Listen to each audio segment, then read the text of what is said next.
ഇന്നത്തെ റെസിപ്പി അമൃതം പൊടി വെച്ച് തയ്യാറാക്കാവുന്ന നല്ലൊരു സ്വീറ്റാണ്. ഇത് റെഡിയാക്കാനായിട്ട് ഒത്തിരി ചേരുവകളുടെ ഒന്നും ആവശ്യമില്ല. വളരെ എളുപ്പത്തിൽ നമുക്കിത് തയ്യാറാക്കാൻ പറ്റും. അപ്പോൾ നമുക്ക് എങ്ങനെയാണ് സിമ്പിളായിട്ടുള്ള ഈ ഒരു സ്വീറ്റ് തയ്യാറാക്കുന്നതെന്ന് നോക്കാം. ഇത് റെഡിയാക്കാനായിട്ട് ആദ്യം നമുക്ക് ഒരു പാൻ എടുക്കാം. ഇതിലേക്ക് 1/2 കപ്പ് അമൃതം പൊടി ഇട്ട് കൊടുക്കാം.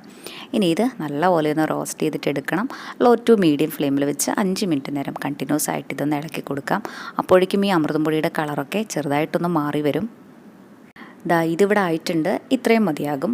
ഇനി നമുക്ക് ഫ്ലെയിം ഓഫ് ചെയ്യാം. എന്നിട്ട് ഇത് വേറൊരു ബൗളിലേക്ക് മാറ്റാം. ഇനി ഇതേ പാനിലേക്ക് ചേർത്ത് കൊടുക്കുന്നത് 1/4 കപ്പ് അളവിൽ പൊട്ടുകടലയാണ്. മെഷർമെൻറ്റ് കപ്പ് വേണമെന്നൊന്നുമില്ല കേട്ടോ. നമ്മുടെ വീട്ടിൽ ഏതെങ്കിലും ഒരു ഗ്ലാസ് എടുത്താൽ മതി. ഈ അളവുകളെല്ലാം അതേ ഗ്ലാസ്സിൽ തന്നെ ഒന്ന് അളന്നെടുക്കണമെന്ന് മാത്രം. ഇനി ഇതും നമുക്ക് ലോ ഫ്ലെയിമിൽ വെച്ച് നന്നായിട്ടൊന്ന് റോസ്റ്റ് ചെയ്തിട്ടെടുക്കാം. ഈ പൊട്ടുകടല വളരെ ഹെൽത്തിയാണ്. കഴിക്കണത് ഒത്തിരി നല്ലതാണ് കേട്ടോ. നമ്മളിവിടെ തയ്യാറാക്കുന്നത് പൊട്ടുകടല മിഠായിയാണ് കേട്ടോ. കഴിക്കാനും നല്ല ടേസ്റ്റ് തന്നെയാണ്. നമ്മുടെ ചാനലിൽ അമൃതം പൊടി വെച്ചിട്ട് കുറേ നല്ല റെസിപ്പീസൊക്കെ ഉണ്ട്. കണ്ടിട്ടില്ലെങ്കിൽ ഒന്ന് കണ്ടു നോക്കണേ. അതുപോലെ നമ്മുടെ ഈ ചാനൽ ആദ്യമായിട്ടാണ് കാണുന്നതെങ്കിൽ സബ്സ്ക്രൈബ് ചെയ്യാനും മറക്കല്ലേ. പെട്ടെന്ന് തന്നെ ആയിക്കിട്ടും. ഒത്തിരി സമയമൊന്നും എടുക്കില്ല. ഇതും ഇവിടെ ആയിട്ടുണ്ട്. ഇത്രയും മതി. ഇനി നമുക്ക് ഫ്ലെയിം ഓഫ് ചെയ്യാം. ഇത് നമുക്ക് വേറൊരു ബൗളിലേക്ക് മാറ്റാം. ഇനി നമുക്ക് നമ്മുടെ ഈ ഒരു കടലമിഠായി സെറ്റ് ചെയ്യാൻ ഉദ്ദേശിക്കുന്ന പാത്രത്തിൽ ഓയിലോ നെയ്യോ ഒന്ന് ബ്രഷ് ചെയ്ത് കൊടുത്ത ശേഷം ഇതിവിടെ മാറ്റി വയ്ക്കാം. ഇനി നമുക്ക് വേറൊരു പാത്രം എടുക്കാം. ഇതിലേക്ക് 1 ടീസ്പൂൺ ബട്ടർ ചേർക്കാം. ബട്ടർ ചേർക്കണമെന്ന് നിർബന്ധമൊന്നുമില്ല കേട്ടോ. ചേർത്തില്ലെങ്കിലും കുഴപ്പമൊന്നുമില്ല. ഇനി ഇത് മെൽറ്റായി വരുന്ന സമയത്ത് ഇതിലേക്ക് 1/4 കപ്പ് പഞ്ചസാര കൂടെ ഇട്ട് കൊടുക്കാം. ഇനി ഈ ഷുഗറൊക്കെ ഒന്ന് കാരമലൈസ് ചെയ്തിട്ടെടുക്കണം. ഇതിപ്പോൾ ഇളക്കി കൊടുക്കേണ്ട ആവശ്യമൊന്നുമില്ല. ഷുഗറൊക്കെ മെൽറ്റായി വരുന്ന സമയത്ത് ഒന്ന് ഇളക്കി കൊടുത്താൽ മതിയാകും. ഷുഗറൊക്കെ മെൽറ്റായി തുടങ്ങുന്ന സമയത്ത് ലോ ഫ്ലെയിമിലേക്ക് മാറ്റണം. ഹൈ ഫ്ലെയിമിൽ വെച്ചാൽ പെട്ടെന്ന് തന്നെ ഇത് കരിഞ്ഞു പോകും. അപ്പോൾ ഈ ഒരു ഷുഗറിനൊക്കെ കയ്പ്രസാണ് ഉണ്ടാവുക. ഈ ഒരു കളറായി കഴിഞ്ഞാൽ ഇതിലേക്ക് 3 ടേബിൾ സ്പൂൺ വെള്ളം കൂടെ ഒഴിച്ചു കൊടുക്കാം. ഇനി ഇത് നല്ലപോലെ ഒന്ന് മിക്സ് ചെയ്ത് കൊടുത്താൽ ഇതിലേക്ക് 2 പിഞ്ച് ഉപ്പും നല്ലൊരു ഫ്ലേവർ കിട്ടാനായിട്ട് 1/2 ടീസ്പൂൺ ഏലക്കാപ്പൊടിയും കൂടെ ചേർക്കാം.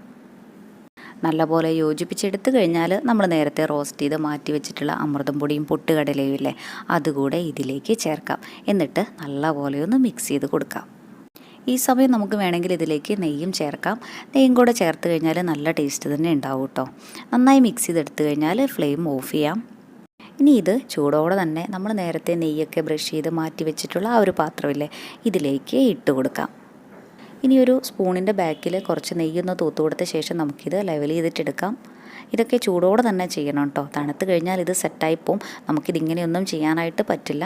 ഞാനിനി ഒരു ഗ്ലാസിൻ്റെ ബാക്കിലും കുറച്ച് നെയ്യ് തൂത്ത് കൊടുത്ത ശേഷം ഇതൊന്നുകൂടെ നന്നായിട്ട് ലെവൽ ചെയ്തെടുക്കുന്നുണ്ട്. നമുക്ക് ഏത് ഷേപ്പിൽ വേണോ ആ ഷേപ്പിൽ ഇത് ലൈൻസ് ഇട്ടും കൂടെ കൊടുക്കാം. തണുത്ത് പോയി കഴിഞ്ഞാൽ ഇത് ഷേപ്പ് ചെയ്തെടുക്കാനൊക്കെ നല്ല പാടായിരിക്കും. ഇത് ഒത്തിരി സമയം റെസ്റ്റ് ചെയ്യാൻ വെക്കേണ്ട ആവശ്യമില്ല.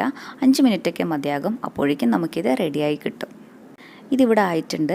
ഇനി ഇത് വേറൊരു പാത്രത്തിലേക്ക് ജസ്റ്റ് ഒന്ന് തട്ടി കൊടുത്താൽ മതി. 2-3 പ്രാവശ്യമൊക്കെ ഒന്ന് തട്ടി കൊടുക്കുമ്പോഴാണ് കേട്ടോ നമുക്കിത് വീണ് കിട്ടുള്ളൂ. കണ്ടോ, നമ്മുടെ പൊട്ടുകടല മിഠായി ഇവിടെ സൂപ്പറായി വന്നിട്ടുണ്ട്. ഇനി ഇതൊന്ന് പൊട്ടിച്ചെടുത്താൽ മതി. നമ്മുടെ ഈ ഒരു പൊട്ടുകടല മിഠായിക്ക് അമൃതം പൊടിയുടെ ടേസ്റ്റൊന്നും ഒട്ടും തന്നെ ഉണ്ടാവില്ല. നമ്മൾ ആ ചേർത്തിട്ടുള്ള പൊട്ടുകടലയുടെയും ഏലക്കയുടെയൊക്കെ ഫ്ലേവർ ആയിരിക്കും മുന്നിട്ട് നിൽക്കുക. ഞാനിതൊന്ന് പൊട്ടിച്ച് കാണിച്ചു തരാം. നല്ല ടേസ്റ്റി ആയിട്ടുള്ള സ്വീറ്റാണ് കേട്ടോ. ഇഷ്ടമായി കഴിഞ്ഞാൽ ഒരു പ്രാവശ്യം ഇതുപോലൊന്ന് ട്രൈ ചെയ്ത് നോക്കൂ. എന്നിട്ട് അഭിപ്രായം പറയാൻ മറക്കല്ലേ. താങ്ക്